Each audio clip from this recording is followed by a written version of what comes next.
사랑하는 여러분, 오늘도 하나님의 은혜와 사랑과 평강이 여러분들과 함께 하기를 바랍니다. 친구 여러분, 전도사님이 오늘은 그림 하나를 준비해 왔어요. 이것이 무슨 그림인지 한번 생각해 보세요. 무엇일까요? 네, 여러분 이 그림은 생텍쥐브리가 쓴 유명한 소설 중에 하나인 작은 어린 왕자라는 책에 나오는 그림이에요.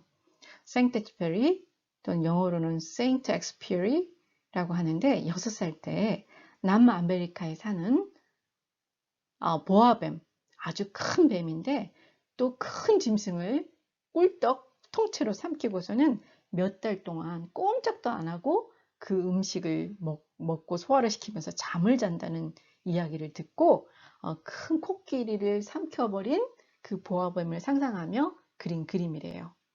이제 그렇게 보여요? 여러분? 아니면 우리 생각이 기발한 우리 친구 여러분들은 이 그림을 보면서 어떤 생각을 하셨나요?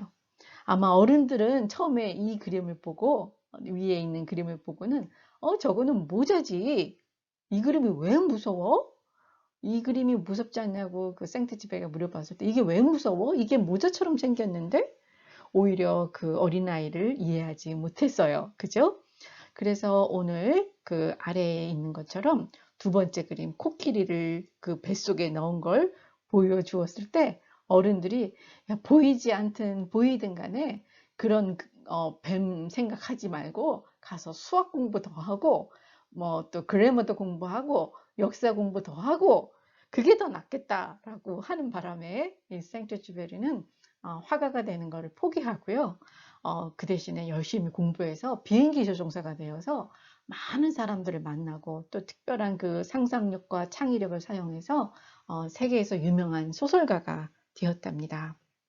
여러분, 여러분들도 여러분들이 가지고 있는 은사와 또 재능을 활용해서 정말 이렇게 상상도 하지 못하는 많은 일들을 하는 하나님의 백성들이 됐으면 좋겠어요. 그죠?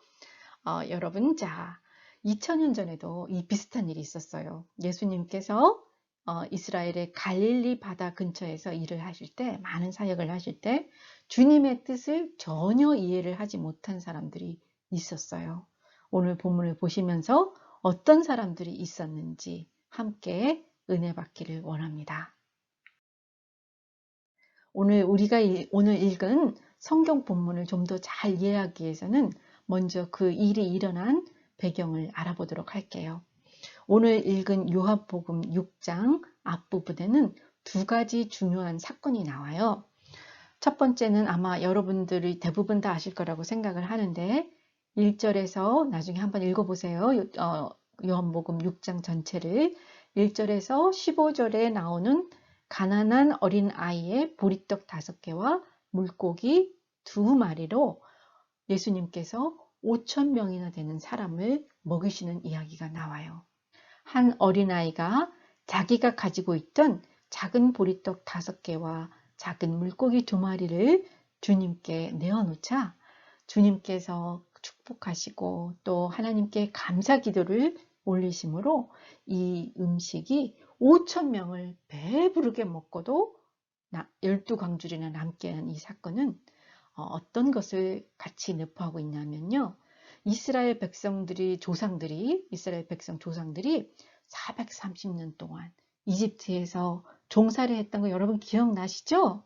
그래서 하나님의 은혜로 모세가 그 이스라엘 백성들을 이끌고 이제 이집트를 출발해서 가나안 땅으로 가는 동안 그때 나온 사람들이 거의 200만 명이나 돼요. 그래서 그 사람들이 광야에서 막 배고프다, 고기 먹고 싶다, 이집트로 돌아가겠다, 막 이런 얘기들을 할 때 하나님께서 만나, 떡도 아니고 과자도 아닌 달콤한 정말 그 만나를 내려주셔서 먹이게 하셨고 고기 먹고 싶다고 하는 그 백성들에게는 메추라기 떼를 보내주셔갖고 또 먹게 하셨어요. 또 사막에서 물을 내셔서 목마르다고 하실 때는 그들에게 물도 마시게 했어요. 그 사건하고 매우 흡사한 사건이고요. 또한 예수님은 이 땅에 오셔서 그의 백성들의 죄 때문에 이제 고생하고 또 힘들어 하실 때 정말 예수님 스스로가 십자가에 자신을 못 박힘으로 자기의 몸과 모든 피를 흘려서 하나님의 자녀들을 구원하신 바로 예수님의 생명의 떡인 살아있는 만나이심을 드러내는 표적, 사인이었어요. 그리고 두 번째 사건 이야기는 16절에서 21절까지 이야기인데요. 예수님께서 많은 사람들을 기적적으로 먹여주시자 이제 사람들은 예수님을 임금님으로 삼고자 막 따라오는 거예요. 그러면서 막 몰려드니까 예수님께서는 그들을 피하여서 밤에 갈릴리 바다를 건너서 카프나움이라는 마을로 가실 때 일어난 일인데 제자들을 먼저 보내셨어요. 그러더니만은 밤에 막 폭우가 치는 큰 바람과 파도가 막 울렁거리는 그 바다 위를 예수님께서 걸어서 오시는 사건이 기록되어 있어요. 이 사건을 통해서 예수님께서 어떤 갖고 계시는 신적인 능력을 나타내시고 또 제자들의 믿음을 키워주시는 사건이 두 번째 사건으로 기록되어 있답니다. 그런데 문제는 사람들이 이렇게 예수님께서 보여주신 사인, 표적을 보고도 주님이 구약에 예언되어진 메시아라는 사실을 깨닫지 못해요. 그리고 주님께 나와 회개하고 믿음을 가지기보다는 오히려 세상적인 복, 즉 먹을거리 바라보고 주님을 쫓아온 것을 아시고 너희가 나를 찾는 것은 표적을 본 까닭이 아니요 떡을 먹고 배부른 까닭이라 하면서 그들을 꾸짖으셨고 썩을 양식, 즉 세상의 것을 위하여 일하지 말고 영원한 양식을 위하여 일하라 이렇게 말씀하시면서요. 내가 너희에게 영원한 양식을 줄 것이고 하나님이 이를 허락하셨으며 하나님께서 보내신 자 나를 예수님을 믿으라 라고 말씀해 주셨습니다. 여러분 여기서 여러분들은 무엇을 바라고 예수님을 붙잡고 있습니까? 먹고 배부르고 부자가 되고 또 성공하기 위해서 예수님을 쫓나요? 예수님을 믿으면 그게 빨리 쉽게 얻을 수 있을 것 같아서? 아니면 예수님을 쫓아가면 도덕적인 좋은 얘기를 많이 들으니까 내 인성이 더 좋아질 거야 라는 마음으로 교회를 나오고 예수님을 쫓나요? 아니면 혹 교회 생활에서 친구들을 많이 만날 수 있으니까 하는 즐거움으로 예수님을 쫓나요? 우리 친구들은 그런 사람이 없는 줄 압니다만 우리 KPCM 모든 어린이들은 예수님은 하나님의 아들이시며 또한 그리스도, 우리를 구원하시는 구세주임을 믿고 예수님을 따르기 위해서 교회로 예배하러 나온 줄 압니다. 그래도 다시 한번 우리가 왜 교회에 오고 왜 예배를 하는지 다시 한번 이 시간을 통하여 돌아보셨으면 좋겠어요. 아무튼 예수님이 이렇게 자기 자신을 드러내고 말씀해 주시는데도 여전히 사람들은 모세가 보여준 만나와 같은 표적을 보여달라. 주님이 메시아이심을 믿을 수 있는 표적을 보여달라고 계속적으로 말해요. 이미 5,000명을 먹이신 기적도 보여주시고 또 풍랑이 있는 바다를 걸어오시는 것을 보여주시는데도요. 사람들은 계속적으로 예수님을 믿지를 않는 거예요. 그렇지만 사랑이 많으신 예수님께서는 그런 것들을 다 참으시면서 하나님께서 내려주신 그 생명의 떡이 바로 자기 자신이며 예수님을 보고 믿는 자마다 영생을 얻게 될 것이라고 말씀해 주세요. 그리고 이런 예수님의 거듭된 말씀에도 불구하고 사람들은 그 예수님이 요셉의 아들이라는 선입견을 가져갖고 믿지를 않는 거래요. 도리어 뒤에서 수근거리는 거였었어요. 그때 예수님께서는 아버지께서 하나님께서 이끌지 않으시면 아무도 내게 올 수 없다 라는 주님의 말씀처럼 고린도전서 12장 3절에서도 성령님으로 아니하고는 예수님을 구주로 고백할 수 없다라고 말씀하고 계세요. 여러분, 그렇지만 끝까지 참으시는 예수님께서는 정말 다시 한번 이렇게 말씀하세요. I am the bread of life. 내가 생명의 떡이다. 그리고 나를 믿는 자는 live forever. eternal life를 영생을 영원히 산다라고 이렇게 얻게 될 것이라고 말씀해 주시고 계세요.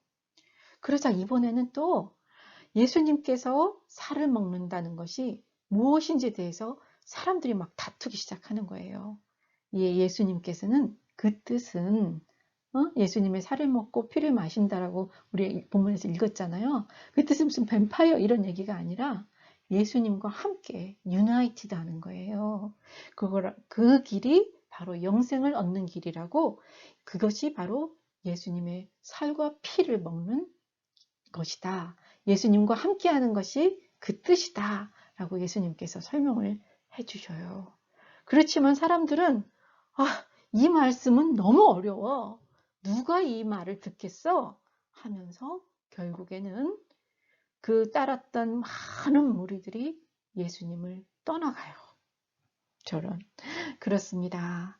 요한복음 3장 5절에서 보면은 진실로 진실로 내게 너에게 이르노니 사람이 물과 성령으로 나지 않고는 거듭나지 아니하면 하나님 나라에 들어갈 수 없다. 는 예수님 말씀처럼 또 고린도전서 2장 13절의 말씀에는 영적인 일은 성령께서, 그러니까 이런 스피리추얼한 건 눈에 보이지가 않잖아요. 그러니까 성령님께서 가르쳐 주시지 않으면 도저히 깨달을 수가 없다라고 말씀하고 계세요. 그래서 우리는 늘 하나님의 말씀을 받을 때 우리의 생각이나 지혜를 의지하지 말고 성령님께 우리가 깨달을 수 있도록 도와달라고 기도하면서 하나님의 말씀을 받아야 하는 것이랍니다. 그러자 예수님께서 12제자들에게 이렇게 물으셨어요. 너희도 가느냐? 너희도 나를 떠나려느냐? 그러자 예수님의 제자들이 이렇게 말했어요. 그 중에 특히 시몬이 피러가 주여 영생의 말씀이 주께 있사오니 우리가 누구에게로 가오리까? 우리가 주는 하나님의 거룩하신 자인 줄 믿고 알았사옵나이다. 라고 이렇게 말해요. 여러분들이 읽고 듣는 성경 말씀이 다 이해가 되십니까? 네, 그러시다고요? 아이고, 감사합니다. 정말 하나님의 은혜예요. 우리가 이해가 되는 것은 예수님께서 우리를 먼저 택하셔서 성령님께서 우리들에게 그 진리의 말씀을 깨닫도록 도와주셨기 때문이랍니다. 그렇지만 혹 도무지 어려워서 잘 이해를 못하겠어요. 그럴 때도 있잖아요. 전도사님도 그래요. 그때는 어떻게 하시겠습니까? 주님, 영생의 말씀, 진리의 말씀이 주님께 있사오니 우리가 누구에게로 가오리까? 우리가 주님은 하나님께서 보내신 줄 믿습니다. 주님, 알 수 있게 도와주십시오. 라고 하면서 주님의 도우심을 구해보세요. 오히려 주님을 더 신뢰하고 믿음으로 주님 앞에 나와 그 가르침을 단마음으로 받아보십시오. 그러면 주님께서 깨달음을 더해 주시고요. 또 우리들을 인도해 주실 것입니다. 사랑하는 여러분, 우리 함께 그런 주님을 따라가는 믿음을 보이시겠습니까?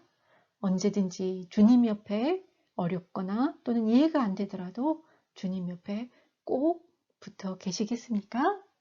네, 아멘입니다. 우리 KPCM 친구 여러분들은 주님을 다 사랑하기 때문에 꼭 주님 옆에 붙어 계세요. 주님의 말씀을 깨달을 수 있도록 성령님의 도우심을 구하세요. 아멘입니까? 네. 그래요. 그러면 여러분, 전도사님과 함께 같이 기도하도록 하겠습니다. 기도합시다. 사랑하는 예수님, 우리의 약함을 아시고 기적을 베푸사 우리의 믿음을 연단해 주심에 감사합니다. 또한 성령님께서 우리를 도와주사 하나님을 알게 하시고 하늘나라의 비밀을 알려주시니 감사합니다. 기도하기는 때로 우리가 주님의 말씀을 다 이해되지 않을 때에도 끝까지 주님께 은혜를 구할 때 폭풍 치는 바다를 걸어오셨던 것처럼 우리의 믿음을 굳게 하사 우리의 마음이 평온케 하시며 기뻐하는 중에 하나님을 더 알아갈 수 있도록 저희를 인도해 주세요. 사랑 많으신 우리 주님 예수님 이름으로 기도합니다. 아멘, 아멘. 여러분 수고 많이 하셨어요. 이것으로 말씀을 마치겠고요. 자, 이번에는 우리 헌금 시간입니다. 여러분들이 준비한 헌금은 잘 모아두셨다가 부모님 편에 교회로 보내셔도 좋고요. 아니면 우리가 함께 교회에서 만날 때 그때 헌금을 하셔도 좋겠습니다. 네.